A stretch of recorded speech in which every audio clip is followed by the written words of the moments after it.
The message came at 6:17 on a Thursday evening, just as the snow outside my window had begun to turn into thin, icy rain. It was from my mother, though. I didn't have to look to know. I had set her ringtone years ago, a sharp little chime that somehow managed to sound both cheerful and cold. The message was short, almost polite.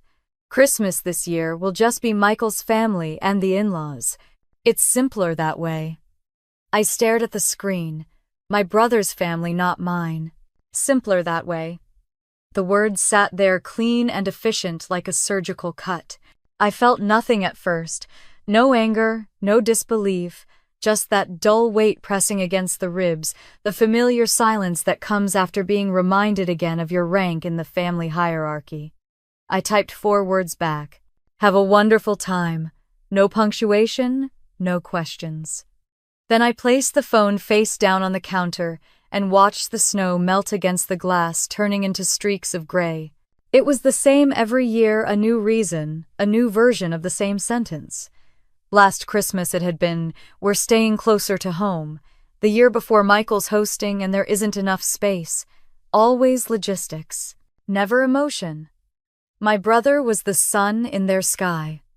His wife Lydia, the elegant lawyer from Charleston, had become the crown jewel. They were the picture-perfect family, 2 kids, a big house, perfect smiles, the kind of people my parents loved to show off. I was the footnote, the daughter who worked with computers, who kept to herself. Every family has a narrative, and mine was simple. Michael was the success story, and I was the maintenance code in the background. The silence in my apartment stretched out like a thread pulled too tight. I had built this place for peace, a minimalist loft overlooking Boston's waterfront, polished steel and cold quartz. It was a fortress of calm, one I had earned line by line of code, contract by contract. But that night, the stillness felt heavy, oppressive, like standing underwater. I opened the fridge, took out a bottle of wine and poured a glass without thinking. The cork rolled off the counter and disappeared somewhere under the island. I didn't bother looking for it. My hands were steady, almost mechanical. I had been through this ritual enough times to have perfected it. The phone buzzed again. This time it was my grandmother Eloise. I smiled before answering, because with her I never had to build armor. "Izzy, sweetheart," she said, her voice a blend of warmth and paper-thin fragility. "You sound tired. Are you still working?" I turned toward the window, watching the city blur in the rain. "Just finished," I said softly. "How's your day?" She laughed, a low, gentle sound. I burned the gingerbread again. "Your mother told me about Christmas plans. You'll be coming, right?" Her words hit harder than the message itself. She didn't know. My mother hadn't told her. "I'm not sure yet, Grandma," I said, keeping my tone even. "I might have a work trip." There was a pause. "That's a shame," she said quietly. "It isn't the same without you." I promised to call her again soon, then hung up before the tightness in my throat could turn into something else. The truth was, I'd spent 33 Christmases waiting for my mother to look at me the way she looked at my brother. She never did. I wasn't the kind of daughter she knew how to love. I didn't fit into her curated image, the perfect Southern matriarch with perfect children and picture-perfect dinners. I was too analytical, too quiet, too independent. The daughter who didn't need to be rescued was never part of the story she wanted to tell. I finished the wine and sat at my desk. The glow from the laptop washed over my hands. The screensaver flicked away to reveal a calendar filled with meetings, contract reviews, escrow updates, compliance calls. My company, Architect Systems, had just completed a $200 million acquisition. I was the chief architect behind its security core, the part no one outside the firm ever saw but everyone relied on. My father once said I should get a real job, something stable. Stability to him meant obedience. To me, it meant freedom. I had spent years building systems that couldn't be exploited, structures that couldn't be quietly rewritten like I had been. I opened a new tab and checked the family group chat. A mistake. It was full of photos. Lydia showing off centerpieces, my mother approving each design with heart emojis, my uncle joking about bourbon and snow. A proper family Christmas, he wrote. Proper. I looked at those words until they blurred. Proper meant them. It never meant me. My mother would tell people she had 2 children, but in her heart, she only ever had 1 heir. I was the contingency. I set the laptop aside and walked to the window. Below, the harbor shimmered under the streetlights, boats rocking gently against the current. I thought of all the times I had tried to earn inclusion bringing gifts. No one opened cooking dishes. No one touched laughing at jokes I didn't find funny. Love, I realized, had been a project I was never assigned to lead. But respect, that was different. Respect could be built.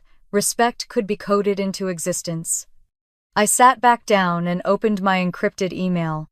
One message blinked at the top, confirmation of the trust review I had helped my grandmother arrange months ago. She was still the primary trustee of the Delaney Family Trust, a portfolio that had once belonged to my grandfather. My parents thought of it as theirs, but technically it wasn't. Eloise managed it quietly, the way she managed everything, with patience and discretion. She had mentioned before that she wanted to simplify things, make sure the next generation handled it fairly. I remembered her saying that fairness didn't mean equality, it meant correction. My phone lit up again. A group notification. Lydia had posted a photo captioned, "Testing table setups for Christmas Eve." It was a long, rustic table decorated with golden cream. Beneath it, my mother commented, "So beautiful, dear. Can't wait to host everyone. Everyone." The word hit harder than any insult. They didn't even realize I could see it. Or maybe they did, and that was the point. I closed the app, heart rate steady, breath calm. There was a part of me that had once begged to be seen. That part had died a long time ago. Now all that was left was clarity. I opened my travel folder. There was an itinerary I had drafted months earlier, but never booked a gift for Grandma Eloise. She had once said she'd always wanted to see Paris at Christmas, to stand under the Eiffel Tower and sip champagne. She'd said it in passing, probably not thinking anyone was listening. I had listened. I had made a plan back then, a hotel, 2 business-class tickets, museum passes, but she had fallen ill and told me to save it for next time. There had never been a next time. Until now. My fingers hovered over the keyboard. The rain outside turned to snow again, the flakes catching the orange light of the harbor lamps. I opened the airline portal and typed Boston to Paris, 2 passengers, business class. December 22nd. The price flashed on the screen, more than most people spent in a month. I didn't blink. I pressed confirm. The booking email appeared seconds later. "We look forward to welcoming you on board." I picked up my phone, opened a new message to Grandma.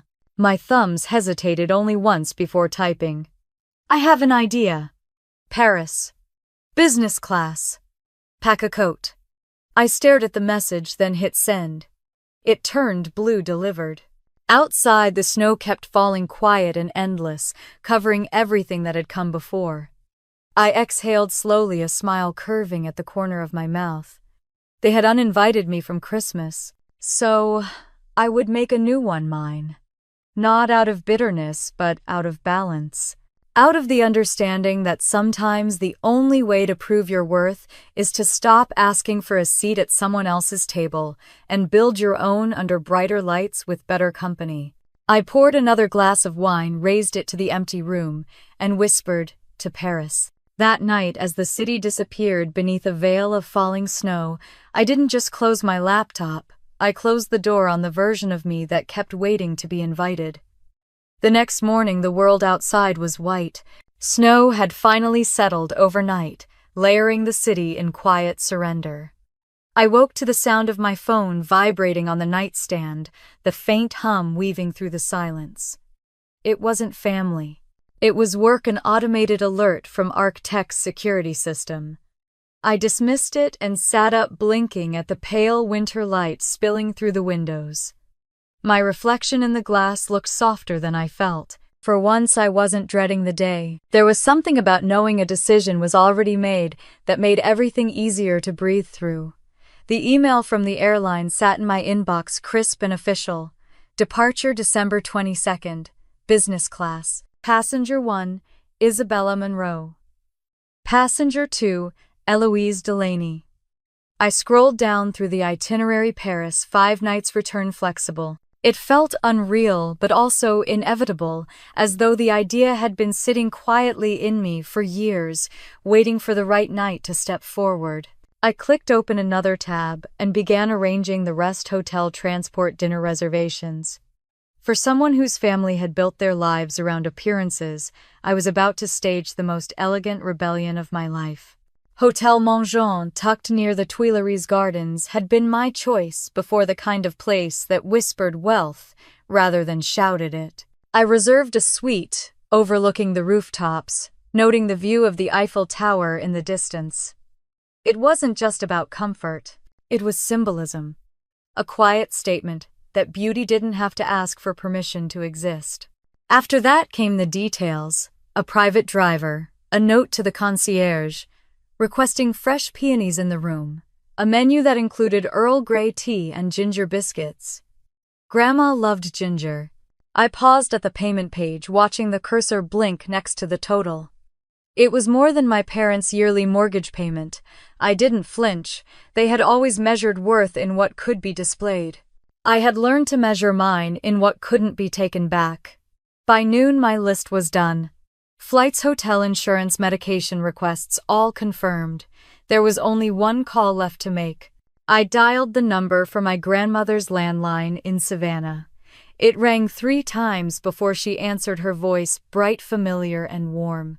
"Izzy, sweetheart, are you calling to say you've changed your mind about Christmas?" I smiled into the phone. "Sort of," I said. "How are you feeling today? Better than yesterday?" "The doctor says I'm stubborn enough to outlive him." She laughed softly. "Are you coming home, dear? I made your favorite toffee cookies." "Not exactly," I said. "I was thinking, maybe we could spend Christmas somewhere different this year." A pause. I could almost hear her tilt her head. "Different? How? Paris?" I said. The silence on the other end was long, stretching out like breath before a song. Then she whispered, "Paris. You can't be serious." "I am," I said. "I already booked everything. Business class flights. The hotel is right by the gardens and they'll have tea waiting when we get there." She let out a small sound, half laugh, half disbelief. "Good Lord, Izzy, that's extravagant." "Not extravagant," I said. "Necessary." Her voice softened. "What brought this on?" I stared at the window, snowflakes tracing paths down the glass. "I just don't want to spend another Christmas being invisible." I waited for her to respond, but she didn't fill the silence with platitudes or advice. She just listened. Finally, she said, "When do we leave?" 2 days, I said, smiling despite the sudden ache in my chest. "Well," she said, voice trembling with excitement, "then I'd better find my old travel scarf." After the call, I sat in the stillness and exhaled. For the first time in years, Christmas wasn't something being done to me. It was something I was shaping with my own hands. I spent the afternoon gathering everything I'd need: passports, confirmation numbers, power adapters, a black wool coat I hadn't worn in ages. As I folded clothes into my suitcase, the act felt ceremonial. Every piece of fabric, every small deliberate choice was a rebellion, stitched in silence. When night fell, I walked down to the harbor. The snow had slowed to a fine mist and the world looked washed clean. A couple passed me, their arms linked, their laughter echoing against the water. I thought of the family in Aspen, their carefully arranged table settings and camera-ready smiles. I imagined the polite toasts, the jokes that would circle the table until someone remembered I wasn't there. I could almost hear my mother's voice, "Izzy's probably working late again." A practiced excuse, well-rehearsed and comfortably false. I looked out over the dark water and whispered to myself, "Not this year." Back home, I sat at my desk and opened my private account. There was something almost sacred about seeing the numbers there. The accumulation of every night I had stayed up debugging systems, every weekend I'd spent writing code, while the rest of the world was out to brunch. I transferred a small sum into a new trust account. Eloise Paris Fund, I labeled it. I'd made enough money to buy silence, but I preferred to fund joy.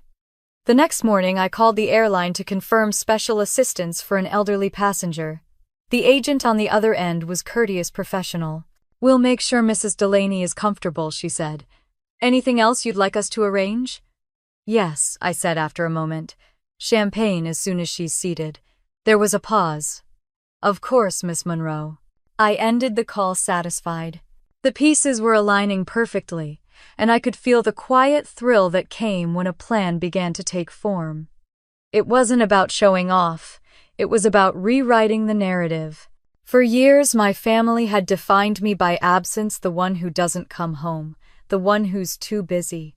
They had no idea that absence could be power, that the person missing from their table could build a bigger one somewhere else. That evening, I called Grandma again to check in. She was breathless, her voice bubbling with energy. "I've been looking through my closet," she said. "Do you think my old wool coat will do?" "It's perfect," I said. "Paris can be cold, but I'll make sure you're warm." "Oh, and Izzy," she said after a pause. "Your mother called. She mentioned something about you being busy." I smiled. "You could say that." She sounded unsettled. "I'm sure she is," I said, my tone even. "It's hard losing control of the narrative." "Be kind, dear," she said, her voice tender but firm. "Revenge is only beautiful when it teaches grace." "I'm not seeking revenge," I said, though even I wasn't sure that was entirely true. "I just want a Christmas that doesn't hurt." She sighed softly. "Then, let's make it the best one we've ever had." After we hung up, I looked around my apartment. The suitcase sat by the door ready. The snow outside had stopped, and the city was quiet, blanketed in white. I poured myself a small glass of whiskey and sat on the couch, the glow of the window washing the room in silver light. For the first time in a long time, I didn't feel small. I didn't feel like someone waiting to be chosen. I felt steady, deliberate, whole. I glanced at my phone, no new messages from my parents, no last-minute apologies or explanations. Just silence. And in that silence, I felt something like peace. I turned off the lights, leaving only the view of the harbor visible in the dark. Tomorrow, I would drive to Savannah and pick up the only person who had ever looked at me without judgment. Tomorrow, I would take her somewhere she'd always dreamed of going. Somewhere that didn't require anyone's permission. Somewhere that belonged only to us. I whispered the words softly to the quiet room, testing how they sounded out loud. "Paris," I said. "Let's go to Paris." And for the first time in years, the word Christmas didn't sting. It sparkled. By the time the snow stopped falling, I already knew where I was going next, south to Savannah, to pick up the only person who'd never made me feel like a guest in my own family. The highway to Savannah was long and nearly empty, a silver ribbon cutting through frost-covered pines. The radio murmured soft jazz, low enough not to intrude on my thoughts. I'd left Boston before dawn, a thermos of coffee beside me and my suitcase in the trunk. Every mile felt like distance, not just from a city, but from a lifetime of being quiet in the wrong rooms. The snow that had blanketed the harbor had turned into thin sunlight by the time I crossed into Georgia. My mother once said the South teaches you to smile even when your teeth hurt. I had stopped smiling for her a long time ago. When I pulled into Grandma Eloise's driveway, the house looked smaller than I remembered, but warmer too. The front porch sagged a little, and the white paint on the shutters had faded to a soft gray. I sat in the car for a moment, letting the engine idle as I watched her through the window. She was setting a small table with her usual precision, a napkin folded into a triangle, a vase with one daisy. I turned off the ignition and stepped out into the crisp air. The scent of pine needles and distant chimney smoke filled my lungs. It was the smell of childhood, of the few places I had ever felt safe. The front door opened before I could knock.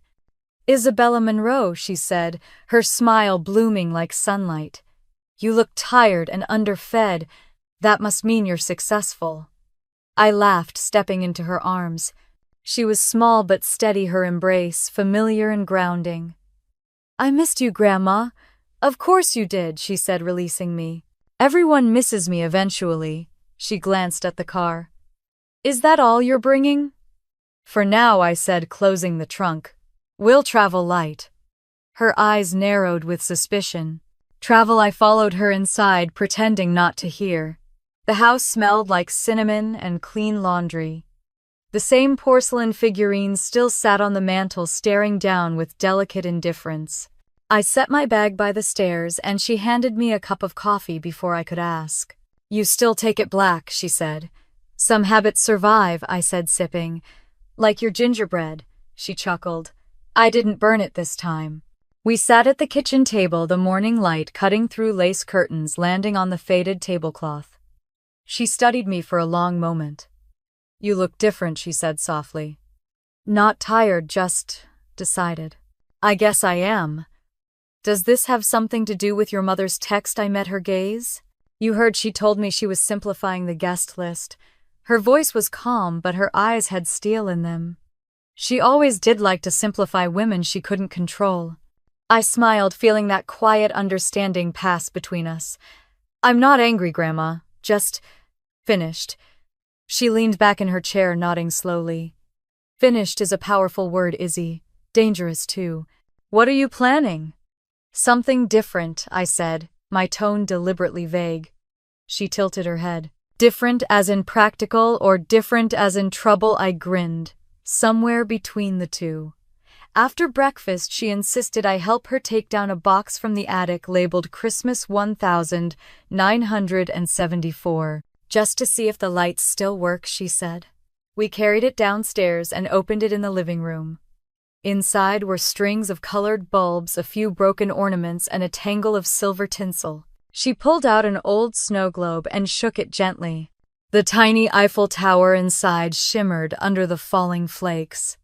Where did you get that? I asked. Your grandfather bought it at a flea market, she said. I used to keep it on the kitchen window ledge.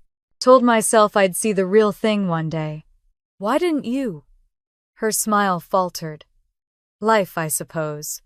Someone always needed something, and I kept telling myself there'd be time later.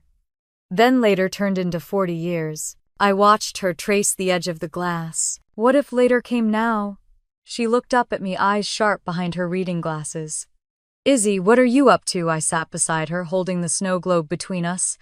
I booked the flights. We're leaving tomorrow. Paris. You and me. For a moment, the only sound was the faint hum of the refrigerator. Her hand trembled slightly, then stilled. You're not joking. No. Her eyes glistened, not from shock, but something deeper, like she was holding back a part of herself that hadn't been allowed to breathe for years. Paris, she whispered. I used to imagine the air there smelled like sugar. It smells like freedom, I said quietly. She laughed softly, brushing away a tear. You don't even speak French. Money's a universal language. She stared at me, then shook her head. Your mother will lose her mind. She already did, I said. This isn't about her anymore. Eloise leaned forward, studying me the way she used to when I was a child trying to explain my logic puzzles. You've thought this through every detail. Flights, hotel, wheelchair assistance at the airport, medical clearance from your doctor. I even called your pharmacy. Her eyes widened. Good Lord, you're serious. Completely. She leaned back, smiling through disbelief. My daughter will call it irresponsible. She can call it whatever she wants, I said. We'll be on another continent. Her laughter filled the room, bright and unrestrained. You're your grandfather's girl, she said finally. He always believed in bold moves. That afternoon we packed together. She insisted on bringing her ancient tapestry handbag, the one with the brass clasp that barely worked. I offered her a new leather one, but she waved it away. Some things carry luck, she said. I don't travel without it. She picked out a few dresses, her wool coat, a scarf that had belonged to my mother before the distance between them had frozen solid. She hesitated before folding it. Maybe I'll give it back to her one day, she murmured. I didn't answer. By evening, the house looked like it was holding its breath. The suitcases sat by the door, her passport gleaming under the lamp. We ate dinner by the fire, soup and cornbread, simple and comforting. She kept glancing at the clock, as though afraid time might change its mind. I haven't flown in 20 years, she said softly. Then, it's overdue, I said. After dinner, I stepped outside for some air.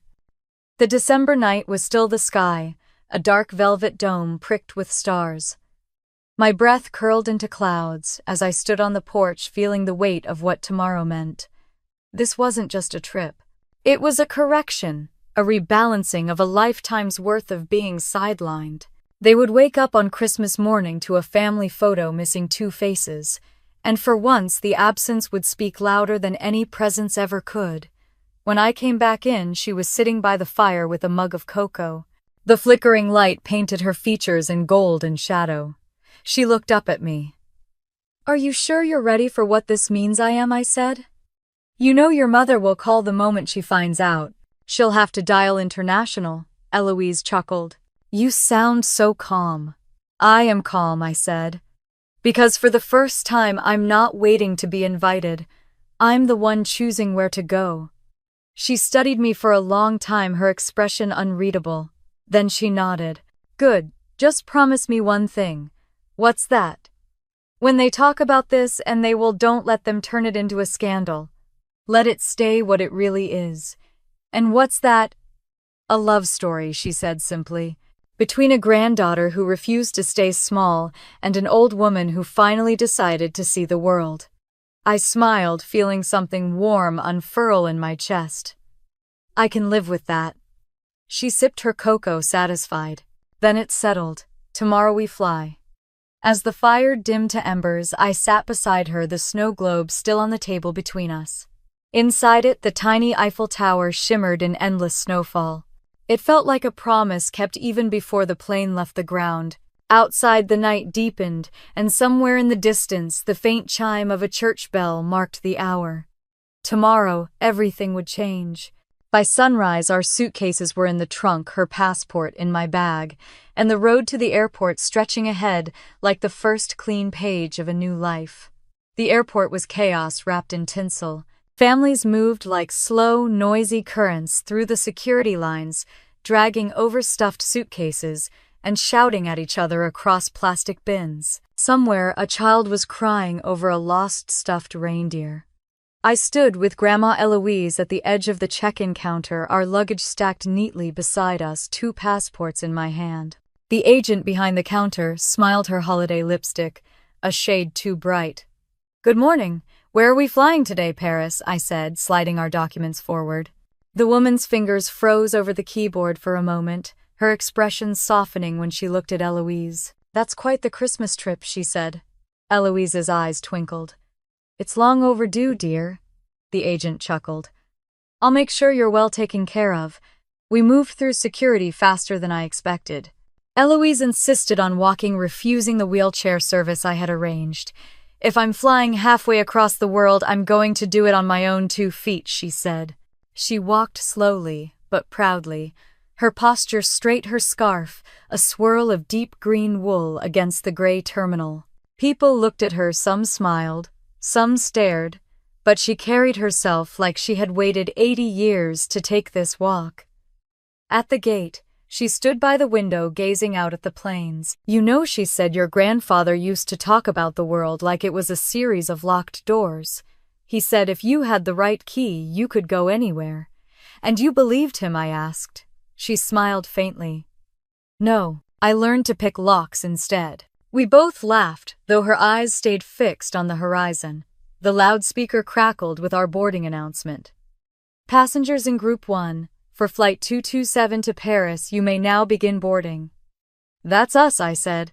She turned toward me, a mix of disbelief and delight on her face. "Isabella, I can't believe you're actually doing this." "Neither can they," I said, glancing at my phone, where a half-dozen missed calls from my mother filled the screen. I silenced it, dropped it into my bag, and held out my arm. "Shall we?" The first-class cabin felt like another world, entirely quiet, serene, bathed in soft gold light. As soon as Eloise settled into her seat, the flight attendant appeared with 2 flutes of champagne. "Compliments of the crew," she said. "Merry Christmas, ladies." Eloise hesitated, her fingers trembling slightly around the glass. "I've never had champagne before," she admitted. Then tonight, I said, raising mine, you'll have it at 30,000 feet. She clinked her glass against mine, eyes shining. To my granddaughter, she said softly, for making the impossible seem small. The plane lifted through clouds heavy with snow, the city shrinking below us into a scatter of lights. As we leveled off, Eloise leaned back, looking out the window with an expression I hadn't seen on her in years, something like awe. It's strange, she murmured. When you're young, you think there's a limit to how high you can go. Then one day you're here, and it feels like there never was. I smiled, closing my eyes briefly. It's all perspective, Grandma. The view only changes when you rise above the noise. She chuckled softly. That's exactly what your mother doesn't understand. I opened my laptop mostly to distract myself, but she reached over and closed it gently. No work, she said. We're between worlds now. Let it wait. For once I listened.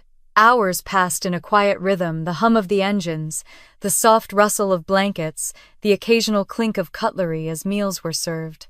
Eloise fell asleep somewhere over the Atlantic, her head resting gently against the seat, her breathing even. I watched her for a long time, thinking about all the ways she had carried this family alone. My mother's ambition, my father's pride, my brother's charm. She had held them all up quietly, gracefully. I wondered if anyone had ever thanked her for it. I picked up my phone again, scrolling through messages I hadn't read. My mother's words were sharp, desperate. Where are you? Call me now. This isn't funny. My brother's text followed Mom's freaking out. Just tell her you're home. There was even one from Lydia. You can't just take Grandma like that. People are asking questions. I turned the phone face down on the tray table. Let them ask. When Eloise woke, it was just before dawn. A faint pink glow spilled across the cabin. She blinked, slowly smiled, and whispered, "Is that the sunrise?" I nodded. Over France. Her eyes filled the reflection of morning clouds dancing in them. It's the most beautiful thing I've ever seen. It's only the beginning, I said. She reached over and squeezed my hand. You know, I thought the best years of my life were behind me. Turns out, they were just waiting for a good pilot. We both laughed, and for a moment, the years between us vanished. When the plane landed, the cabin filled with soft chatter and the shuffle of people eager to disembark. The flight attendant smiled as she helped Eloise gather her things. Was it everything you hoped for? Eloise looked at me, then back at the woman. More, she said. Far more. Customs was a blur. The moment we stepped into the arrivals hall, a man in a black suit held up a sign that read Madame Delaney. Eloise stopped short. That's me, she whispered, astonished. I grinned. Yes, it is. He greeted us in careful English and took her suitcase. When he opened the door to the waiting Mercedes, she turned to me, eyes wide. I've never been called Madame in my life. Then let's start now, I said. The drive into the city was quiet, filled with flashes of wonder. The Seine glinting in the sunlight, the iron silhouette of the Eiffel Tower rising in the distance, the pale stone facades that looked exactly like the pictures she'd kept in her scrapbook for decades. When the car stopped in front of the hotel, Eloise whispered, "It's real." The hotel staff treated her like royalty. The manager greeted her by name, his accent smooth as silk. Welcome to Paris, Madame Delaney. Your suite is ready. Eloise stepped inside and gasped softly. The room was flooded with golden light, floor-to-ceiling windows framing the city like a painting. On the table, a vase of pale pink peonies waited, their scent subtle and sweet. Oh, Izzy, she said, turning slowly in the middle of the room. It's perfect. I smiled, setting our bags down. Only the best for my favorite co-conspirator. She walked to the balcony, her hands trembling as she pushed open the glass doors. The city stretched before us, rooftops, spires, distant bells. She took a deep breath of the cold air and closed her eyes. I can't believe I'm really here. You earned it, I said quietly. She turned back, her gaze steady. And you did too, my dear. Don't ever let anyone tell you otherwise. We stood there together, two women on opposite ends of life, but united by the same kind of silence, the kind that had shaped us both. Down below, Paris moved like a heartbeat. Somewhere church bells began to ring soft and distant. Eloise smiled. "Do you think your mother's seen the messages?" Yet I laughed. "She's probably organizing a search party as we speak." "Well," she said, raising an imaginary glass, "here's to being unfindable." That night, as Paris shimmered outside our window, I ordered dinner for two. We ate by candlelight, her laughter mingling with the sounds of the city below. Every detail, the food, the view, the warmth, felt like something sacred, something stolen back from the years we'd lost to other people's expectations. Before bed, I checked my phone one last time. More missed calls. One new message from my mother. "You've made a mistake, Isabella. We need to talk." I stared at it for a moment, then deleted it. Eloise's voice floated from the bedroom. "Izzy, come look." The towers sparkling, I joined her at the window. The Eiffel Tower blazed to life, in white lights shimmering against the night. She reached for my hand. "Promise me something," she whispered. "Anything. Don't let this be about them. Let it be about us." I nodded. "It already is." Outside, the city glowed like a promise kept. Inside, for the first time in my life, Christmas didn't feel like a wound. It felt like freedom. As the lights of Paris began to shimmer beneath the clouds, Grandma Eloise reached for my hand and whispered, "Promise me this isn't a dream," and I smiled, knowing the real journey was only just beginning. Paris greeted us like a secret finally told. The air was cold and damp, carrying the scent of roasted chestnuts from a street vendor and the faint echo of an accordion playing somewhere far away. Eloise stepped out of the car and just stood there, her gloved hand pressed to her mouth. "Oh, Izzy," she whispered. "It's exactly how I imagined it." "No, it's better." The driver unloaded our luggage as the hotel porter appeared, offering a polite bow. The golden letters above the entrance gleamed against the gray sky, La Grande Étoile. The marble steps shone as if waiting for her. She climbed them slowly, taking in every detail, the wreaths on the doors, the chandeliers visible through the glass, the hum of quiet luxury. Inside, the lobby smelled faintly of lilies and wax. A pianist played softly by the fire. The manager greeted us in flawless English. "Miss Collins, Madame Delaney, welcome. We're honored to have you. Your suite is ready." Eloise turned to me, her eyes glistening. "They know our names." I smiled. "They should." Our suite was a dream made tangible, tall windows draped in cream velvet armchairs, a marble fireplace already glowing.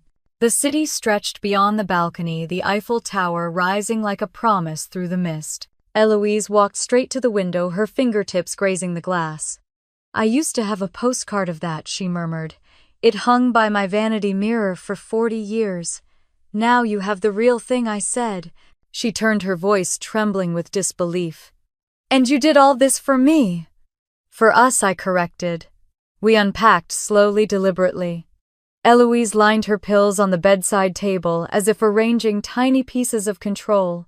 I hung up her gray wool coat, smoothing the fabric the way she used to smooth my hair when I was a child.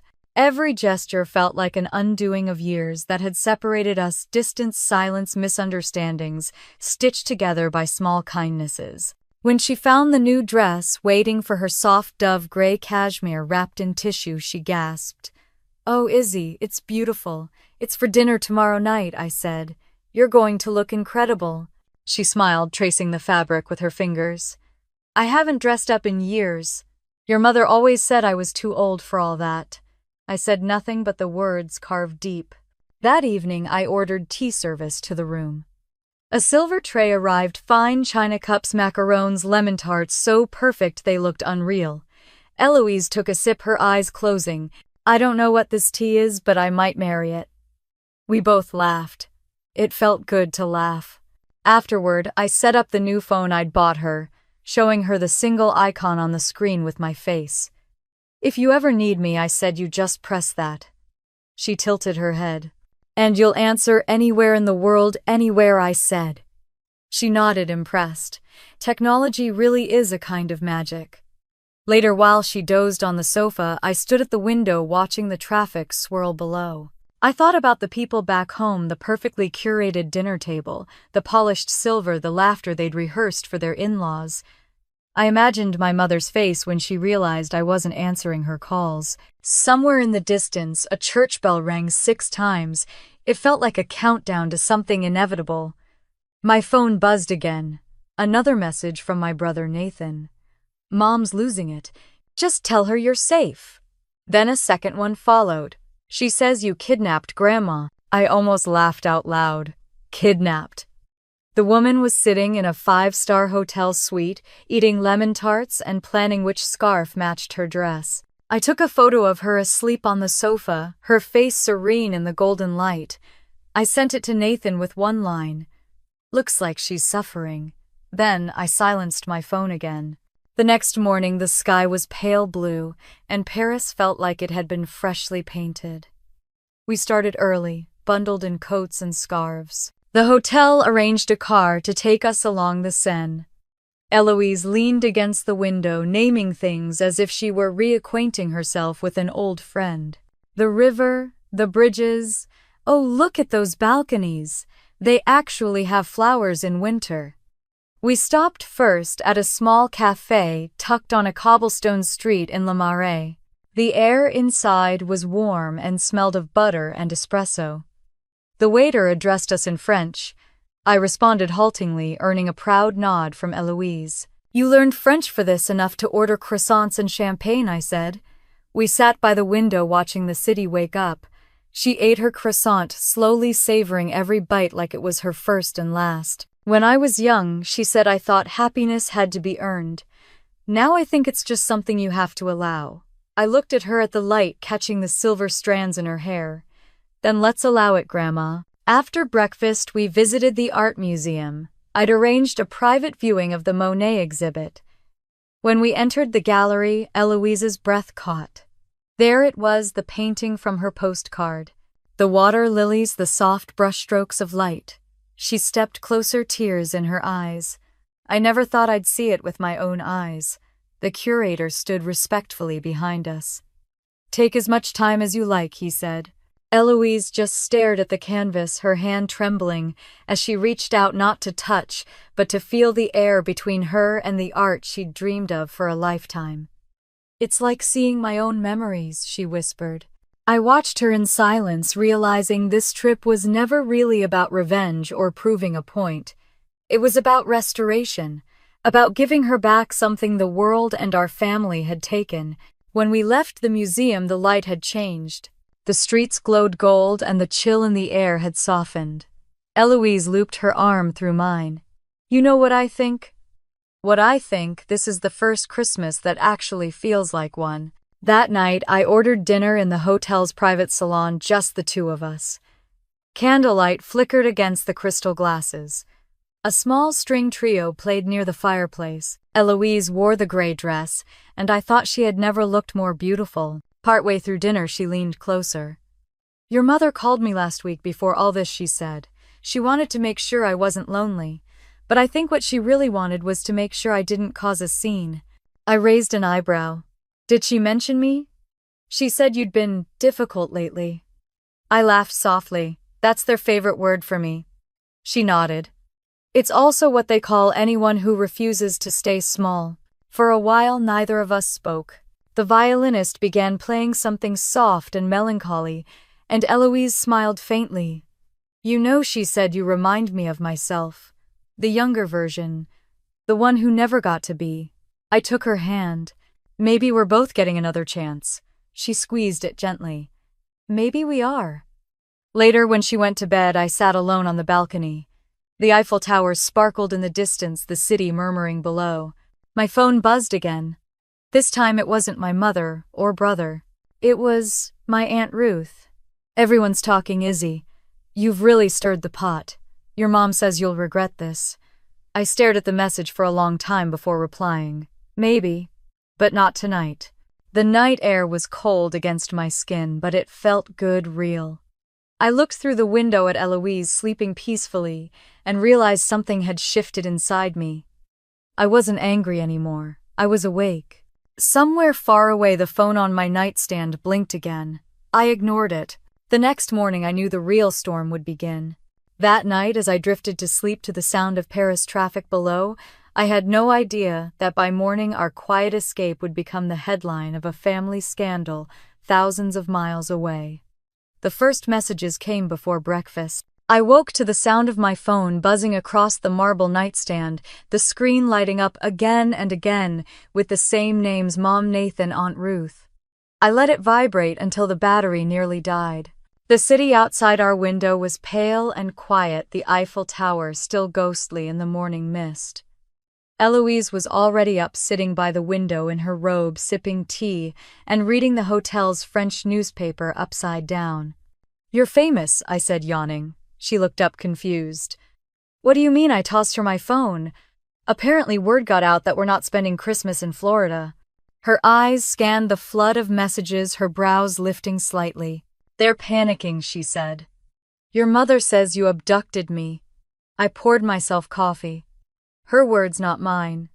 Eloise chuckled, setting the phone down. "You know what this reminds me of? When I eloped with your grandfather, my father called the police. Did they find you?" "They didn't even look," she said, smiling. "He didn't really want me back. He just wanted control." Her voice softened as she looked back at the window. "Some people mistake control for love. Your mother's the same way." The knock at the door interrupted us. A young concierge stood there with a bouquet of fresh peonies. "Compliments of the hotel, Madame Delaney," he said. "And this was also delivered for you." He handed me an envelope sealed in gold foil. I frowned. "Who delivers mail to a hotel?" Eloise leaned forward, curious. "Open it." Inside was a crisp ivory card. "Miss Collins, please contact your family. They are worried." "The U.S. Embassy, Paris." I laughed, shaking my head. She actually called the embassy. Eloise smiled thinly. She always did like to escalate. I dropped the card on the table. "I'm not calling them." "No, Eloise," said her voice calm. "You're not." The rest of the morning unfolded like a film playing too slowly. We went down to the breakfast salon where waiters glided like dancers between tables.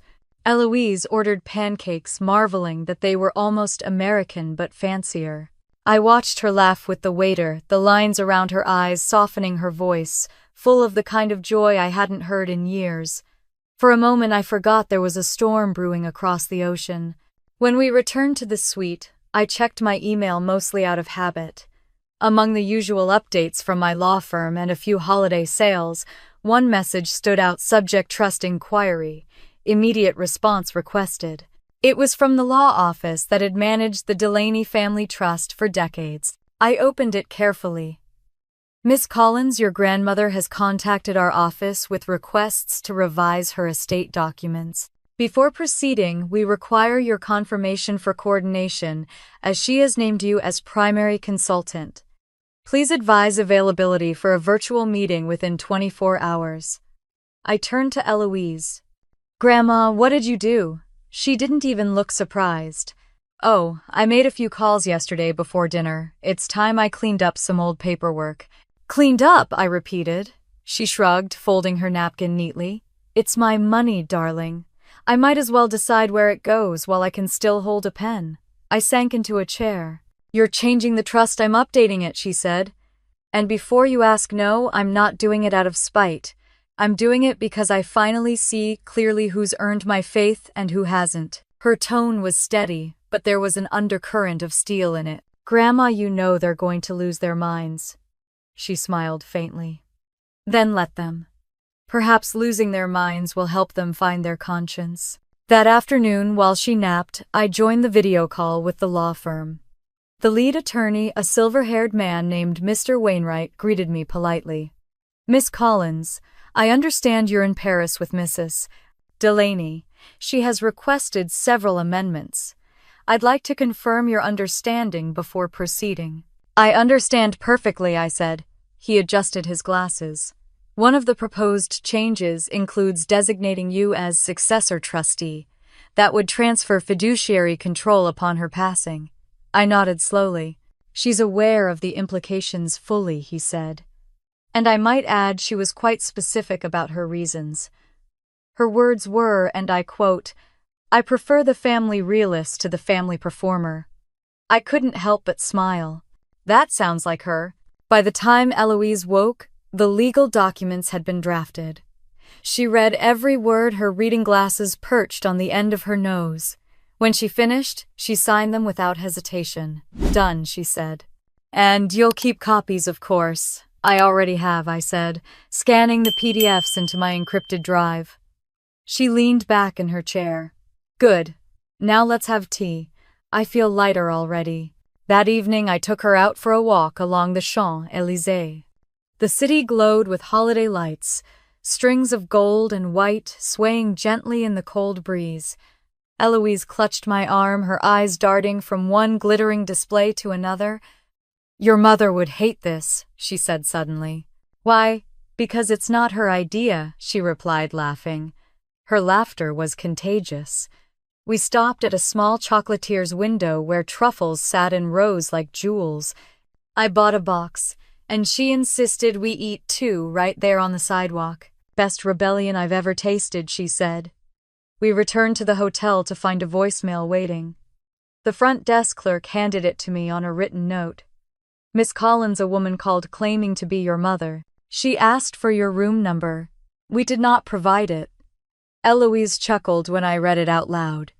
"They think they can track you down in Paris. They're trying," I said, pulling out my phone. "Maybe I should post something just to make it easier." "What do you mean?" I opened the camera app, flipped it to selfie mode, and framed us with the city lights behind the window. "Smile, Grandma." She grinned, lifting her glass of champagne. I took the photo, added a caption, and posted it to my private family group chat to Peace, Freedom, and Good Taste. Within a minute, the typing bubbles appeared. Then came the messages, furious, confused, incredulous. "Where are you? This isn't funny, Izzy. You're embarrassing the family. Bring Grandma home." I showed the screen to Eloise. She studied it for a moment, then said simply, "They always confuse embarrassment with exposure." I laughed softly. "What do you mean?" "They think keeping secrets makes them respectable, but sometimes shining a little light is the only way to make people see." The clock on the mantel chimed 9. I closed my phone and poured her another glass of champagne. "To shining light, then," I said. She clinked her glass against mine, and to letting them squint.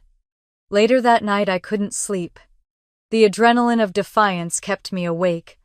I sat on the balcony watching the city hum.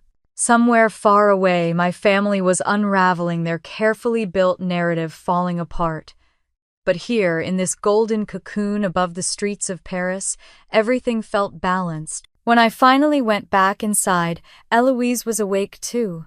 She was sitting in bed, her reading lamp glowing softly. "Couldn't sleep?" I asked. She looked up, smiling faintly. "No, I was just thinking. I've waited a long time for this kind of peace. Funny, isn't it? You have to leave everything behind to find it." I sat beside her. "You're not leaving everything, Grandma. You're just choosing differently." She nodded slowly. "Then I choose this." Outside, the bells of the city began to toll deep and slow. Midnight, Christmas Eve. Eloise leaned back against her pillows. "Merry Christmas, Izzy." "Merry Christmas, Grandma," I whispered. As the lights of Paris flickered against her face, I realized something. The fight wasn't just about exclusion anymore. It was about inheritance, yes, but not the financial kind. It was about legacy. And for the first time, it was ours to define. By the time the first snow began to fall over Paris, I thought the chaos might finally quiet down, but I was wrong. Back home, the real storm was only just beginning. By Christmas morning, my phone was a war zone. Notifications poured in like artillery fire, missed calls, voicemails, long texts full of guilt and accusation. The family group chat had mutated overnight into a courtroom, and I was the defendant. My mother's messages came first. "You've humiliated us, Isabella. Taking your grandmother away on Christmas Eve? Do you even realize what people are saying?" Then Nathan, more measured, but just as patronizing. "Mom's in tears. Dad's furious. This isn't you. You're better than this." I read them while sitting on the balcony in my robe, a cup of coffee steaming in the cold air. Eloise was still asleep, breathing softly in the next room. The sky over Paris was silver, the streets below quiet, as if the whole city were holding its breath. I didn't reply to a single message. Instead, I opened my camera and took a picture of the skyline. The Eiffel Tower shimmered faintly through the morning fog. I posted it with no caption. Within minutes, my cousin Lindsay commented with a series of exclamation marks. Another cousin wrote, "So this is what being too busy for family looks like." I locked the phone, set it aside, and whispered to the city, "Let them talk." When Eloise woke, she looked refreshed and oddly serene. "Did I sleep through Christmas?" she asked. I smiled. "No, Grandma. It's just beginning." We had breakfast, sent up croissants, berries, eggs, cooked exactly the way she liked. While she ate, she asked what my plans were for the day. I hesitated before answering. I thought we might visit the bridge across the Seine, the one in all those paintings. "And later there's somewhere I want to take you." She raised an eyebrow. "Somewhere mysterious. Somewhere important," I said. The concierge had arranged a car for us again. When we stepped outside, the air smelled like rain and wood smoke. Eloise wore her gray dress with a wool shawl, her posture proud, her eyes sharp. As we drove through the narrow streets, she turned to me. "You've been quiet this morning," she said. "Something's on your mind." I glanced out the window. "They're angry." "Who, my parents? Nathan? The whole committee back home?" Eloise chuckled. "Of course they are. You've upset the choreography. They built their world around performance, and now you've changed the stage lighting." "I didn't mean to start a war," I said softly. "Sweetheart," she replied, "you didn't start it. You just stopped pretending it wasn't happening." Her words settled into me like truth I'd always known. We crossed the river. The Seine shimmered under a blanket of pale sunlight. The bridge was quiet except for the occasional tourist. Eloise walked slowly to the middle, resting her hands on the cold railing. "You know," she said, "when I was your age, I used to dream of standing right here. I even saved money for the trip once." "What happened?" I asked, though I already knew. She smiled sadly. "Life happened. Then your mother happened. Then Mark, your uncle, and all the rest. There was always something more urgent than my dreams." I slipped my arm through hers. "Then let's fix that." She nodded, looking out at the water. "It's strange. The longer you live, the more you realize that love without respect feels a lot like captivity." Her words hit me hard. When we returned to the hotel, something unexpected was waiting. The concierge handed me a small package and a note. From the United States consulate, it read. Inside was a sealed envelope with my name typed in bold. I opened it to find a printed message. "Miss Collins, please contact your family. They have filed a welfare concern with U.S. authorities regarding your grandmother's safety." Eloise's laughter rang through the marble lobby when she read it. "They think I'm being held hostage," she said. "I haven't had this much fun in years." The absurdity of it all made me laugh too, though a part of me knew it wasn't really funny. It was control disguised as concern. It always had been. Upstairs, Eloise rested while I answered a few work emails. Then impulsively I opened the family group chat again. The messages were still coming. My mother had written an essay-length text about family values and public image. My father added a line about reputation. Nathan wrote, "Mom says you're making Grandma do things that aren't good for her health. She's 80, Izzy. Be reasonable." I took a deep breath and typed one message. "She's 80, Nathan, not invisible." Then I put the phone away for good. That afternoon, we went to the small jewelry boutique I had found online the night before. The owner, a woman in her 60s with dark hair pinned elegantly back, greeted us warmly. "Ah, yes, the custom order," she said when she saw me. She disappeared into the back and returned with a velvet box. Inside was a delicate gold bracelet engraved on the inside with the words, "Freedom has no age." Eloise gasped softly. "Oh, Izzy!" I clasped it around her wrist. "It's not just jewelry, it's a declaration." Her hand trembled slightly as she touched the engraving. You always did know how to make a statement without saying a word. When we left the boutique, she insisted on walking even though the wind had picked up. We wandered through the Christmas market's rows of glowing stalls, selling candles, scarves, and pastries dusted with sugar. Children chased each other between stands. The sound of carolers drifted through the air. For a few precious minutes, we were just two women in a city that didn't care who we'd been before. But as dusk settled, my phone buzzed again. This time, it wasn't a text. It was a video call. My mother. Eloise saw the name flash across the screen. "Answer it," she said. I frowned. Why? Because it's time they see the truth for themselves. I hesitated, then tapped accept. My mother's face filled the screen tight, furious, the kind of expression she wore when she thought appearances were slipping. "Isabella," she snapped. "Where are you? What are you doing?" "We've had to call lawyers to make sure Grandma isn't being exploited." "Good evening to you too, Mother," I said coolly. "We're having a lovely Christmas, thank you." "Lovely," she repeated, incredulous. "You've turned our family into a spectacle. Your cousins are gossiping, your father's humiliated." "Then maybe you shouldn't have left me off the guest list," I said. Her mouth opened, then closed. "That's not the point." "It's exactly the point," I replied. "You didn't want me there because I didn't fit your perfect picture. You thought if you erased me from Christmas, I'd just disappear quietly." Eloise stepped into the frame, her posture regal. "Carol," she said, her voice calm, "but cutting your daughter didn't erase anyone. She gave me the best Christmas of my life. I'm safe, I'm happy, and for once I'm being treated like I matter." My mother's eyes widened. "Mother, what are you saying?" "I'm saying," Eloise replied, "that I raised one daughter with courage and she's standing right next to me." For a moment the screen went silent. My father appeared behind my mother, his voice deep and tight. "Evelyn, this isn't you. Leah's manipulating you." "My name's Isabella," I said sharply. He ignored me. "We can sort this out when you come home. There's still time to undo this mess." Eloise smiled faintly. "I'm not coming home. At least not to that home." "Mom, please," my mother began. But Eloise lifted her hand. "You'll receive a call from my attorney in the morning," she said. "Merry Christmas." And with that, she ended the call. I stared at her, stunned.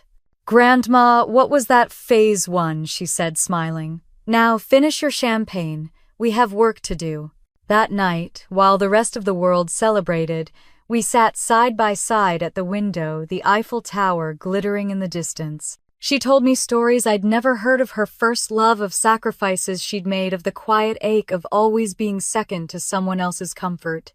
And when she finally fell asleep, her hand resting gently over mine, I understood that what we had done wasn't rebellion. It was reclamation. The phone on the table buzzed one last time. I ignored it. Let them stew in their own silence. Outside, Paris shimmered alive, defiant, free. That night, after Grandma ended the call with a calm that could silence thunder, I knew something irreversible had begun, and by morning her next move would change everything. The morning after Christmas, Paris felt different, still beautiful but sharper, like the city itself was holding its breath. The sun cut across the rooftops, turning every window into a blade of light. Eloise was already awake when I came out of my room, dressed in her robe, reading glasses perched on her nose, a cup of coffee steaming beside her. She looked almost too calm. "I was wondering when you'd get up," she said. "The lawyer called." I froze halfway to the table. "Which lawyer?" "Mr. Wainwright. He's ready to finalize the trust amendments today." She said it like she was talking about grocery shopping. "Today, yes. He's sending a Paris-based associate to handle the paperwork." She smiled faintly. "It's a good day for housekeeping." I sat across from her, still half asleep, trying to process the weight of what she'd just said. "Grandma, once you sign those papers, there's no undoing it. Mom and Nathan will go ballistic." She took a slow sip of coffee. "They already have. Why waste a good tantrum?" Her voice was calm, but there was a glint of steel in her eyes. I realized then that this wasn't a spontaneous decision. She'd planned this long before Paris, maybe even long before I ever texted her about the trip. A knock at the door interrupted us. The concierge again carrying a small folder embossed with gold lettering. "Madame Delaney, this arrived from the notary," he said. "And there's also a video message attached to the delivery for Miss Collins." "Mercy," I said, taking the envelope. He bowed slightly and left. Eloise motioned toward the folder. "Open it." Inside were the legal documents, formal heavy with signatures, stamps, and seals, and a note clipped to the top: virtual witness session scheduled for 5 p.m. Paris time. The video message was from Mr. Wainwright himself. "Good morning, Miss Collins. Your grandmother has expressed absolute clarity regarding her decisions. As requested, I've included the amendments to designate you as successor trustee and establish the Delaney Foundation for Women in Technology. A representative from our French partner firm will arrive shortly to notarize. Please ensure your grandmother reviews the final version in full." I played the video twice just to be sure I hadn't imagined it. "You're starting a foundation," Eloise smiled. "You inspired it." I blinked. "You," she said. "You took what the world threw away and built something from it. That deserves to live on." I didn't know what to say. We spent the day walking along the river, though neither of us really saw the sights. The conversations drifted from small talk to memory, and back again. She told me about her own mother, a woman I'd never met who had lived her life quietly behind other people's dreams. "She was brilliant," Eloise said, watching the water, "but she never had the luxury of being seen." "She would have liked you," I said. Eloise smiled. "She would have liked you more." By the time we returned to the hotel, the light was fading. The lawyer's representative was already waiting in the lobby, a polished man in a dark gray suit, holding a leather briefcase. "Madame Delaney, Miss Collins," he said, bowing slightly. "I am Monsieur Arnaud, from Wainwright and Frères. We are ready when you are." Eloise gestured for him to follow us upstairs. The suite suddenly felt smaller once the paperwork was laid out. The air thickened with formality. Arnaud explained every clause carefully in English, his voice even and professional. When he finished, he turned to Eloise. "Madam, do you understand the terms of this amendment?" Eloise adjusted her glasses, her expression sharp. "I do. My assets will fund the Delaney Foundation immediately upon my passing. My granddaughter Isabella Collins will serve as executive director and trustee. All prior trustees are to be removed, and any beneficiary who disputes this arrangement forfeits their claim." Arnaud nodded, satisfied. "Then if you agree, please sign here." Her hand trembled slightly as she reached for the pen, not from hesitation but from age. I watched her write her name, each letter slow, deliberate, final. When she finished, she handed the pen to Arnaud. He checked the signatures, stamped the final page, and looked up. "Congratulations, madam. It is done." For a long moment, Eloise didn't speak. She just stared at the signed document, then leaned back in her chair. "Funny," she said. "It feels like breathing again." I walked her to the balcony afterward. The city glowed below us, gold and silver. She exhaled slowly. "Do you think they'll understand?" "No," I said. "But they'll have to live with it." She nodded, a faint smile curving her lips. "Then, that's enough." Later that evening, I ordered room service, a bottle of champagne, and 2 slices of chocolate tart. We sat at the small dining table, the paperwork neatly stacked beside us. She poured the champagne herself, her hand steady now. "To new beginnings," she said, raising her glass. "To peace," I added. We clinked glasses, the sound bright and clear. But peace, I was learning, rarely comes quietly. Halfway through dessert, my phone buzzed again. This time, it wasn't a message or call, it was a video notification from my cousin Lindsay's social media account. The thumbnail made my stomach drop. It was a screenshot of the photo I'd posted 2 days earlier, Eloise, and me in front of the Eiffel Tower. Above it, Lindsay had written, "Guess who skipped family Christmas to live their best life in Paris." The post had hundreds of comments already. Some were harmless, others vicious. "Must be nice when you don't have to work for it. Isn't that grandma's money?" "Ungrateful much." My mother had even left a comment. Family isn't about showing off online, Isabella. I closed the app and set the phone down, my pulse pounding. Eloise watched me quietly. They're talking, aren't they? I nodded. They always are. She sipped her champagne. Let them. Gossip is just free advertising for the truth. Her calm was almost unnerving but comforting too. You're not angry, I asked. Oh, I am, she said, smiling faintly. But anger is only useful when you aim it correctly. Her words hung in the air like a spark. We finished dessert in silence, the glow from the city washing over us. Eloise leaned back in her chair, her bracelet glinting in the candlelight. You know, she said softly, I think I was waiting for this moment my whole life. The moment I stopped apologizing for being inconvenient. I looked at her, the woman everyone had underestimated, written off, ignored.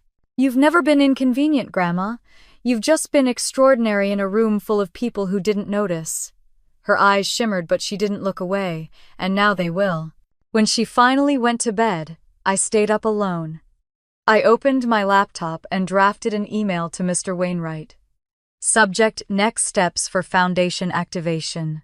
I listed the documents, the contact information for the U.S. office, and the date for formal registration. Then, almost as an afterthought, I attached one of the photos from that afternoon, Eloise signing the papers, her hand firm, her expression radiant. Before hitting send, I added one last line. Thank you for helping her make history. Outside, the wind carried the faint sound of church bells. Somewhere down the street, someone laughed.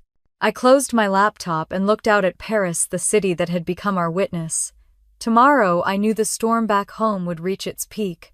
But for tonight, it was just us two women who had stopped asking for permission to exist. That night, as I sent the final email confirming the Foundation's activation, I had no idea that by dawn, our quiet victory in Paris would ignite a scandal powerful enough to shake the entire Delaney family back home. By the time the sun climbed over the rooftops of Paris the next morning, the fallout had already begun. My phone was filled with notifications, articles, tagged posts, even a few emails from journalists. Someone in the family, probably Lindsay, had leaked the news about the trust amendment. The headline glared up at me from my screen: heiress granddaughter named sole trustee in Delaney family estate, shake-up. I stared at it for a long time, the words blurring slightly. Eloise walked into the room, tying her silk robe around her waist. What's that look for? She asked, pouring herself coffee. They know, I said. Her eyebrows rose slightly. Of course they do. Good news travels fast when it's bad for someone else. I turned the phone so she could see. They made it public, Grandma. This isn't just family gossip anymore. It's on the internet. Eloise took a sip of her coffee, utterly unbothered. Then let the internet have its fun. I've lived long enough to know that truth and outrage have the same shelf life, about 3 days. But they'll call it manipulation, I said. They'll say I forced you. She cut me off with a quiet laugh. They can say what they like. I wasn't coerced. I was finally awake. Her calm steadiness was infuriating and inspiring all at once. I admired it even as I felt the anxiety rise in my chest. The phone buzzed again. This time it was a video call request. My mother. The timing was too precise to be a coincidence. She's not going to stop, I muttered. Answer it, Eloise said. I hesitated. She'll just twist this around, make it sound like I've poisoned you. Eloise looked at me, her expression firm. Then let her speak. But remember, you don't owe her an explanation, I answered. My mother's face filled the screen, her voice already trembling with accusation. Isabella, what in God's name have you done? Do you have any idea what this means for our family? Good morning to you too, Mother, I said flatly. You've made us look like fools, she continued. People are calling, asking questions. Your father is furious. You've humiliated him in front of his colleagues. What kind of daughter does that? The kind who was never invited to Christmas, I said. Her lips tightened. Oh, for heaven's sake, stop dramatizing. Stop pretending, I interrupted. You cut me out. You said it was about space, but it wasn't. You didn't want me there because I didn't fit your picture of a perfect family. Now you don't get to complain that your perfect image cracked." For a moment she didn't speak. Then quietly, "Is this about money, Isabella? Is that what this is?" "No," I said, my voice low and even. "This is about respect. Something I learned to live without for far too long." Eloise moved into the frame beside me, her presence like a shield. "Carol," she said, her voice smooth as glass, "I suggest you stop assuming that everything in this world belongs to you. My assets, my decisions, my legacy, they are mine to give, and I have chosen where they go." My mother's eyes widened. "Mother, you're being reckless. You're letting her manipulate you." "Manipulate?" Eloise laughed softly. "If only you knew how much strength it takes to stop being manipulated." Before my mother could respond, Eloise ended the call with one tap. The screen went black. The silence afterward was thick and electric. "I think that went well," Eloise said dryly. I let out a shaky breath. "You realize she's probably calling lawyers right now." "Good," she said, smiling faintly. "That'll give Wainwright something to do." The rest of the morning passed in uneasy quiet. I tried reading the paper, but my mind kept spinning. I could practically feel the ripple of outrage crossing the Atlantic, spreading through cousins, uncles, second cousins, the entire Delaney web unraveling one thread at a time. Just after noon, the hotel phone rang. The front desk clerk's voice was polite but nervous. "Miss Collins, I have a call from a Mr. Harrison, the Delaney Trust Administrator. He says it's urgent. Put him through," I said, though my stomach clenched. "Miss Collins," Mr. Harrison's voice came formal and hesitant. "I'm calling to inform you that your grandmother's new directives have already been challenged. Your mother and uncle have filed an intent to dispute the amendments." Eloise rolled her eyes. "Of course they have." However, Harrison continued, "The documents were properly executed and notarized under French jurisdiction, witnessed by both our firm and a licensed notary. Legally, they have little ground." "Meaning?" I asked. "Meaning they can scream all they like," he said carefully, "but they can't reverse what's done." Eloise smiled. "Thank you, Mr. Harrison. I'll be sending you a Christmas bonus for putting up with their nonsense." When the call ended, she turned to me. "Well, darling, it appears the revolution has begun." The phrase made me laugh despite myself. "You sound like you've been waiting for this." "Maybe I have," she said. "A lifetime of being told to be quiet prepares you well for the moment you finally speak." That afternoon we decided to get some air. The sky had cleared after a light rain, the streets glistening like glass. We walked through the Tuileries gardens, past bare winter trees, and small groups of tourists taking photos. Eloise walked slowly, her hand looped through my arm. "You know what they'll never understand," she said softly, "that this isn't revenge. It's justice." "Sometimes I can't tell the difference," I admitted. She smiled. "Justice feels lighter. Revenge leaves you hollow. You'll know the difference in your bones." I thought about that as we reached the fountain in the center of the garden. A young couple stood nearby, laughing, tossing bits of bread to pigeons. Eloise watched them for a long moment. "I used to think success meant being admired," she said. "Now I think it just means being free from people's opinions." I nodded, realizing she was right. Back at the hotel, another message was waiting. This time it wasn't my mother or the trust lawyer, it was Nathan. His tone was different. "Izzy, please call me. Mom's a mess. Dad's furious. They're saying you and Grandma are ruining the family. I just want to understand." I stared at it for a long time. There had been a time when I might have wanted him to understand, when I would have tried to explain everything, to fix it to be heard. That time was gone. Still, I typed back one message. "You can't ruin what was already broken." That evening, Eloise insisted we have dinner downstairs in the hotel's grand dining room. The chandeliers sparkled like constellations, the room humming with quiet elegance. She ordered duck confit and a glass of Bordeaux, declaring it the most sinful combination imaginable. Halfway through the meal, a hotel staff member approached our table holding a small tablet. "Madame Delaney, there's a video call request for you." From your attorney. Eloise accepted it immediately. Mr. Wainwright appeared on the screen, smiling faintly. Madame Miss Collins, I wanted to inform you that the revised trust documents have officially been recorded.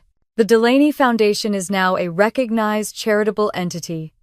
Eloise's smile deepened. Perfect timing, Mr. Wainwright. Merry Christmas. Merry Christmas indeed, he said. And if I may add, it's an honor to witness history. When the call ended, Eloise raised her glass to me. To freedom, dear girl, the kind you can't buy or inherit, only earn, I lifted mine. To you, Grandma. The bravest woman I know. She tilted her head. Bravery's just stubbornness with better shoes. We both laughed. The sound carried through the restaurant bright and clear.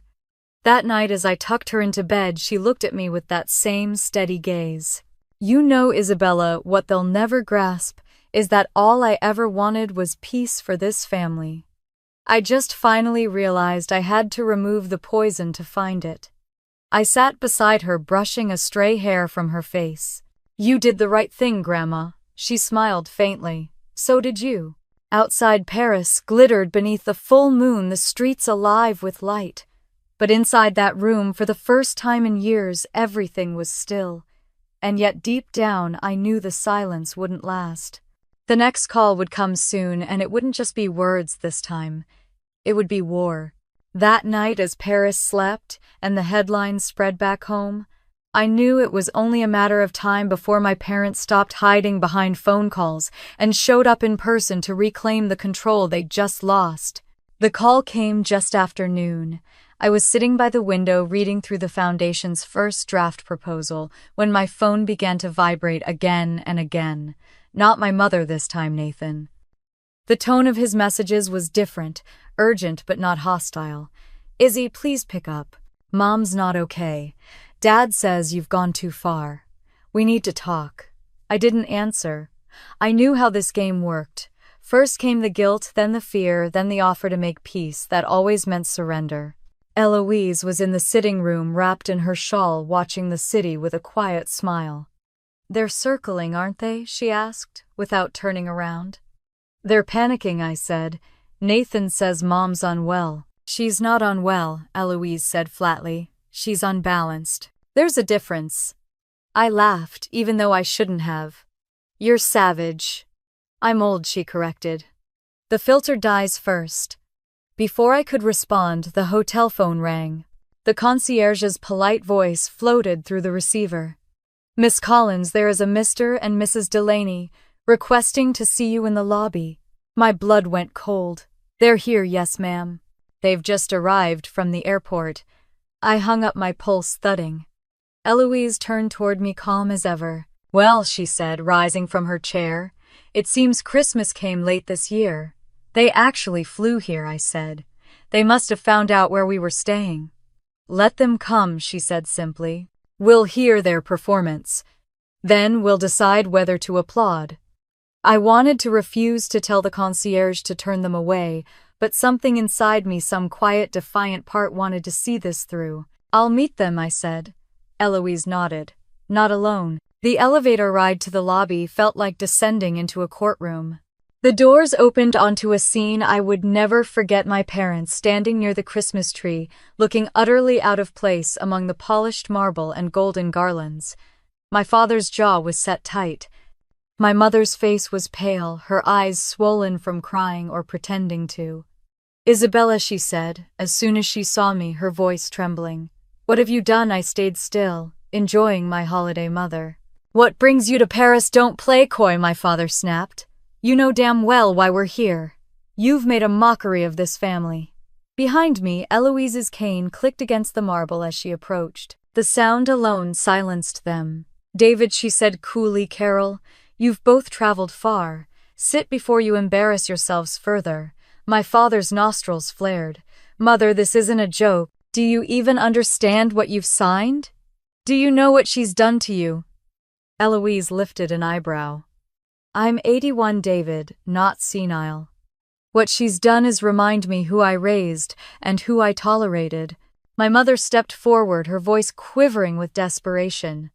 Mom, please, we can fix this. You don't have to. Eloise cut her off with a raised hand. Don't beg for something you never earned.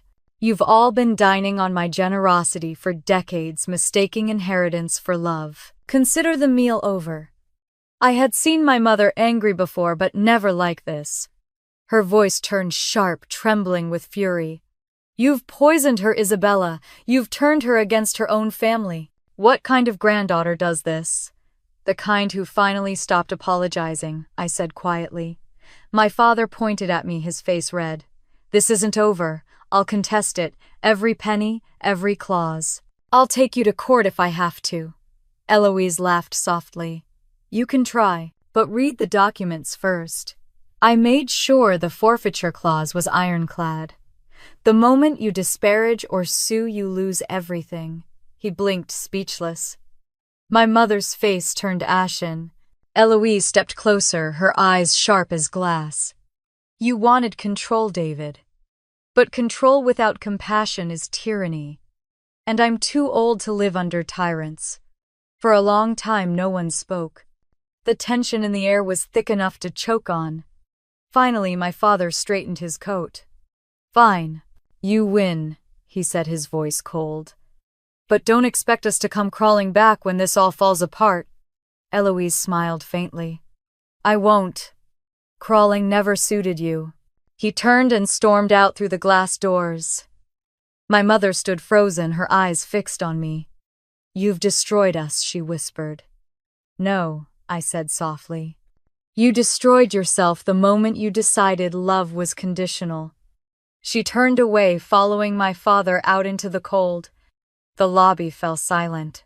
The only sound was the faint crackle of the fire. Eloise exhaled slowly, leaning on her cane. Well, she said, that went about as I expected. You're shaking, I said, moving closer. With satisfaction, she replied, smiling faintly. Let's go upstairs. I need a drink.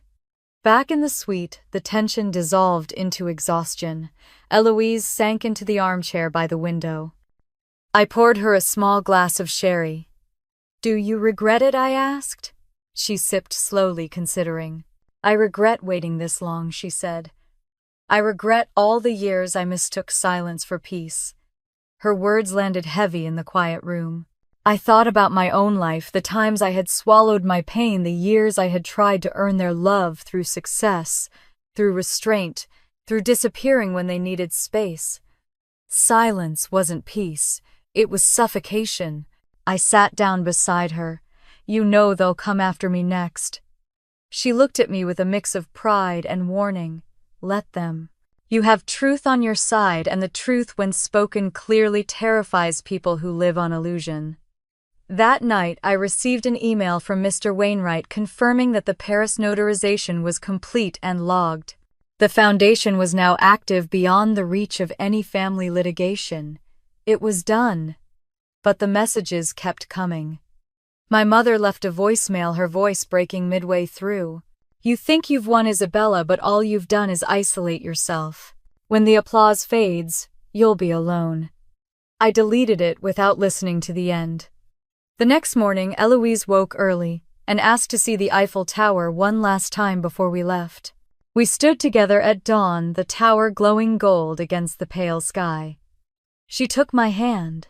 You know, my father used to say that family is a mirror. Sometimes it shows you your best self. Sometimes, if you're unlucky, it shows you who you refuse to become. I squeezed her hand gently. So what do you see now? She smiled. A woman who finally stopped living in other people's reflections. We stood there until the city came to life. The traffic, the sound of church bells, the quiet hum of morning. And for the first time, I realized I wasn't angry anymore. The war was over. Later that day, as we packed our bags, I found a handwritten note on the desk in Eloise's looping script. For Isabella, some battles aren't meant to be won. They're meant to be remembered, so no one ever forgets what silence cost us. I folded it carefully, slipped it into my coat pocket, and looked out the window one last time. Paris shimmered beneath the winter sun, alive and mercifully indifferent. It felt like the beginning of something new. That night, as the city lights flickered across the Seine, I knew my parents' departure wasn't the end of the story, only the silence before their next desperate move. The following morning felt unnaturally still. Paris had the quiet of a Sunday, though it was Monday and the air hung heavy waiting. I made tea for Eloise, careful not to wake her too soon. Her face, softened by sleep, looked years younger. She'd earned the rest. I hadn't. The adrenaline from yesterday still burned under my skin. The confrontation in the lobby kept replaying in my head. My mother's trembling voice, my father's rage, the way Eloise had faced them like a queen in exile who'd finally come home to her own throne. By the time she woke, the winter sun had crept high, painting the walls in soft gold. "You're up early," she said. "I don't think I slept," I admitted. "Good," she said, stretching carefully. "You'll be awake for the next act." "The next act," she smiled faintly. "You didn't think they'd give up that easily, did you?" I frowned. "I thought the legal side was done." "It is," she said, pouring her tea. "But this family never stops when the law gets in their way. They'll try something else. Guilt, sympathy, maybe public humiliation." She stirred her cup. "People who live on power can't stand being powerless." Her prediction was prophetic. At noon, my phone buzzed with a notification. Someone had tagged me in a video. It was a clip of my mother standing outside an airport, visibly upset, giving an interview to a local news channel. The headline read, "Family Rift Over Inheritance. Elderly Matriarch Taken Abroad by Granddaughter." The reporter's voice was too cheerful for the subject. "Carol Delaney, can you tell us what happened?" My mother dabbed at imaginary tears. "I just want to make sure my mother is safe. She's old and confused, and my daughter, well, she's always been intense. We're just worried about her state of mind." I stopped watching. The air left my lungs in a rush. Eloise looked up from her crossword. "They've gone public, haven't they?" "Nationally," I said. "She's playing the victim." "Of course she is," Eloise said. "It's her favorite role." I sat beside her, feeling both furious and hollow. "They're going to make people think I kidnapped you." She patted my hand. "Let them think. The truth doesn't need defending. It just needs patience." But patience felt like a luxury I couldn't afford. My phone was already lighting up again, messages from colleagues, acquaintances, even strangers. Some were sympathetic, others cruel. "You should be ashamed. Gold digger.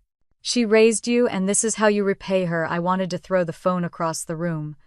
Instead, I opened my laptop and logged into the Foundation's new email account.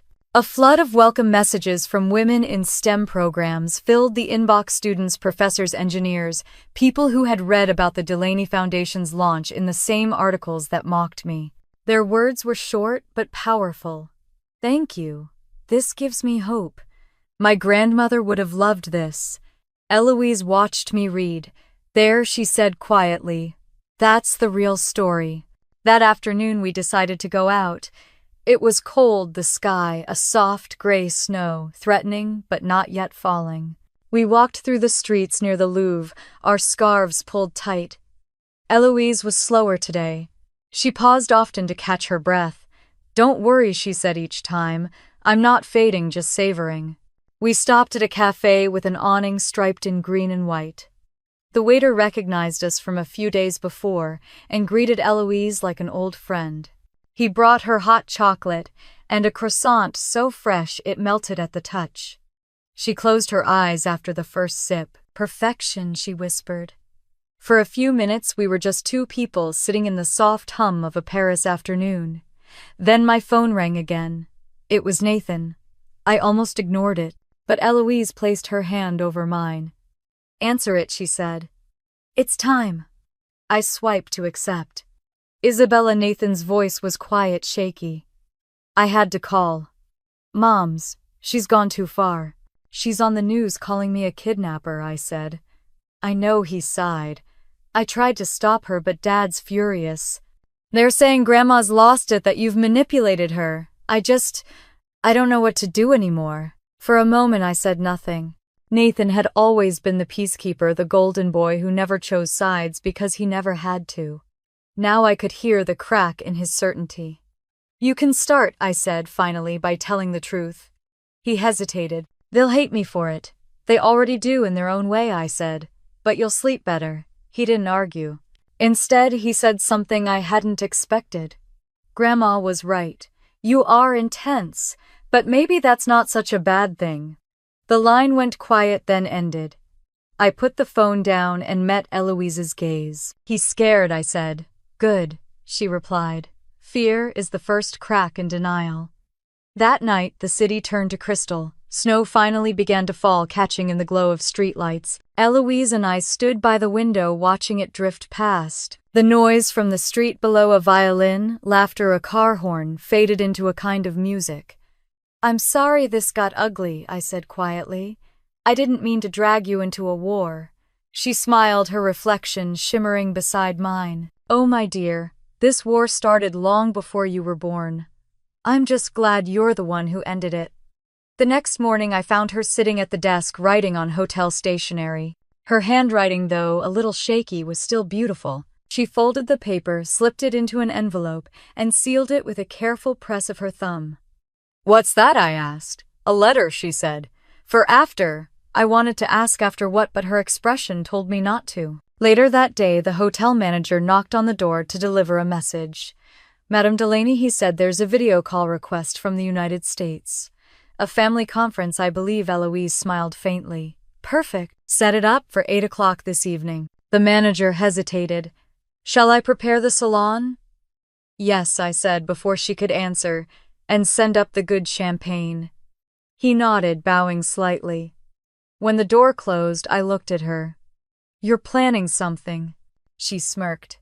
I'm planning a finale. By sunset, the salon was ready. The table was set with silver and candles, the Paris skyline glowing beyond the windows. Eloise sat at the head of the table in her gray dress, her pearls glinting softly in the light. I sat beside her, a glass of champagne untouched before me. The screen on the wall flickered to life. My parents appeared first, sitting in their living room in Florida. My father's expression was grim, my mother's face carefully composed. Nathan was there too, sitting off to the side, looking tired. Eloise leaned forward slightly, her voice crisp. Good evening, everyone. My mother forced a smile. Mother, thank you for agreeing to this call. We just want to find a way to move forward. Eloise raised her glass. So do I. That's why I'd like you all to listen before you speak. The silence that followed was thick. She began slowly recounting everything, the exclusion from Christmas, the years of small humiliations, the truth of what had really happened. Her voice never wavered. My mother's eyes filled with tears. My father looked away. Nathan stared at the floor. When she finished, she said quietly, You called me confused. I'm not confused. I'm clear. I know exactly what I'm doing with my money and my name. I'm building something real. Something that outlives our dysfunction. Then she looked at me. Isabella, would you show them? I opened my laptop, sharing my screen. The foundation's homepage filled the display, the Delaney Foundation for Women in Technology. Under it, a photo of Eloise smiling in front of the Eiffel Tower. Below that, a line she'd written herself, No one shall be defined by their exclusion from a family table. My mother covered her mouth. My father's voice cracked. Evelyn, please. But Eloise raised a hand. No, David. For once in your life, let silence mean respect. The room on their end fell silent. The call ended not with shouting, but with a long, hollow quiet. When it was over, Eloise exhaled. Well, she said softly, that's the last family meeting I'll ever attend. I poured her another glass of champagne. She raised it, eyes bright. To freedom, my dear.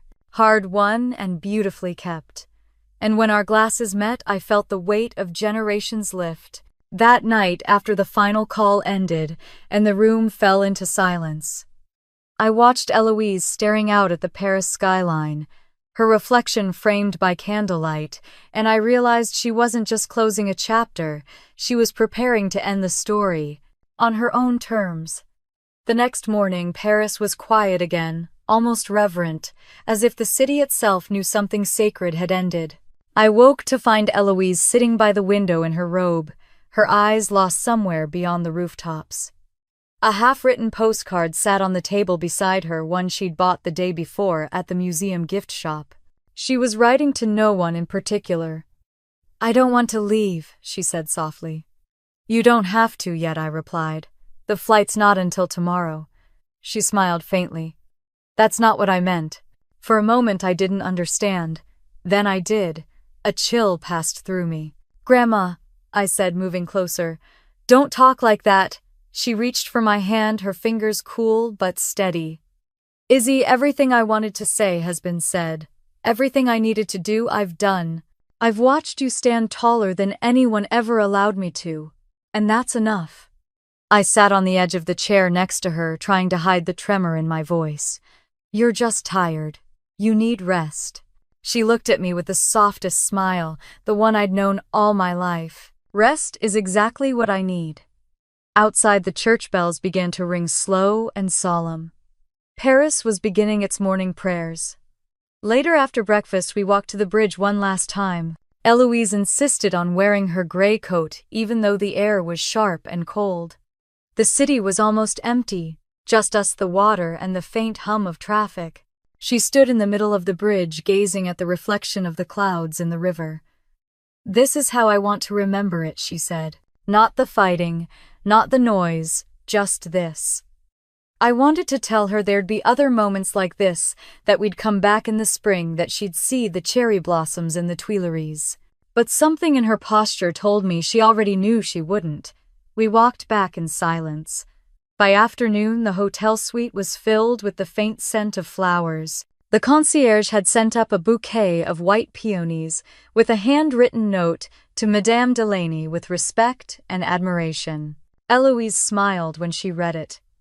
"Imagine that," she said. "Respect after 80 years. I laughed through the lump in my throat. She went to bed early that evening, saying she just wanted to close her eyes for a bit before dinner. I tucked her in, kissed her forehead, and whispered, "Je t'aime, Grandma." She smiled, eyes half closed. "I love you too, my fierce girl." When I came back an hour later with her favorite tea, she was still, her hand resting over her chest, her expression peaceful. The light from the city fell gently across her face, turning her into something timeless, almost eternal. I stood there for a long time, unable to move, unable to speak. Paris didn't cry with me, it just kept shining like it knew the moment didn't need words. The next few days blurred together. The embassy helped, the hotel handled the rest. There were documents, signatures, arrangements. But what I remember most is the quiet, the kind of quiet that follows a storm that's burned itself out. Back in the States, the headlines changed tone. Philanthropist and innovator Evelyn Delaney passes away in Paris at 81. Below it, a smaller line read her granddaughter Isabella Collins to lead the newly formed Delaney Foundation for Women in Technology. My mother tried to reach me again. So did my father, even Nathan, but I didn't answer. Not out of anger, but because there was nothing left to say. The will, the foundation, the truth, they spoke louder than I ever could. 2 weeks later, the first scholarship letters went out. One went to a girl named Maya in Montana, another to a student in Louisiana, and one more to a high school senior in Washington who'd been told she was too intense for computer science. Each envelope carried the same closing line Eloise had written herself: "Keep building. The world needs your code." I read those words over and over. They sounded like her voice still guiding me. On a gray February morning, I returned to the bridge where we'd stood together. I scattered a handful of her ashes into the Seine, watching them swirl into the current. "You're free now," I whispered, "and so am I." The city shimmered, and for a moment I swore I could hear her laughter carried by the wind. A week later, I gave my first speech as executive director of the foundation. The event was small, a handful of donors, educators, and young women eager to start their journeys. I stood at the podium looking out at the faces in the room. "This isn't a story about money," I began. "It's a story about courage. The courage to build when no one believes in you, to speak when you've been silenced to take back what was always yours, your voice, your worth, your freedom. When the applause came, I didn't look for my parents in the crowd. I looked up, imagining Eloise somewhere above, rolling her eyes and saying, "Finally, she learned to take a bow."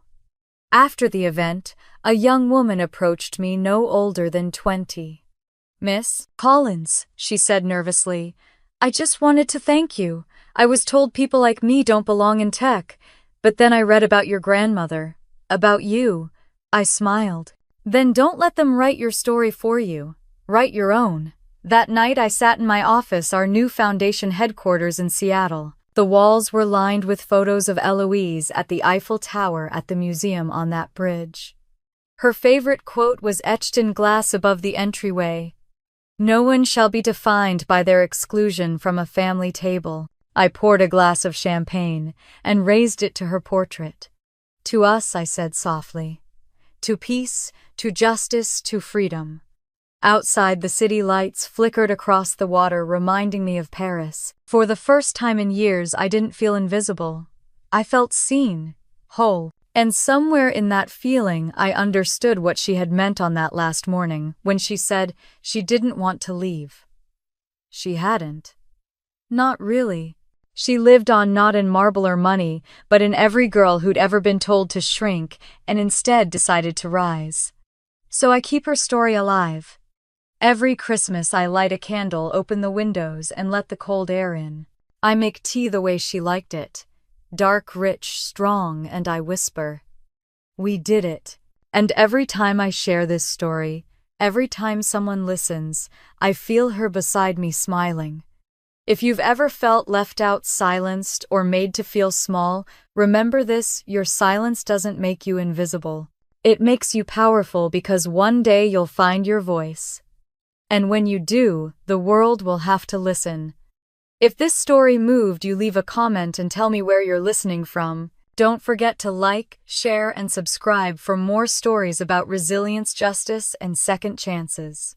Because sometimes the quietest revenge is living a life that speaks louder than they ever did.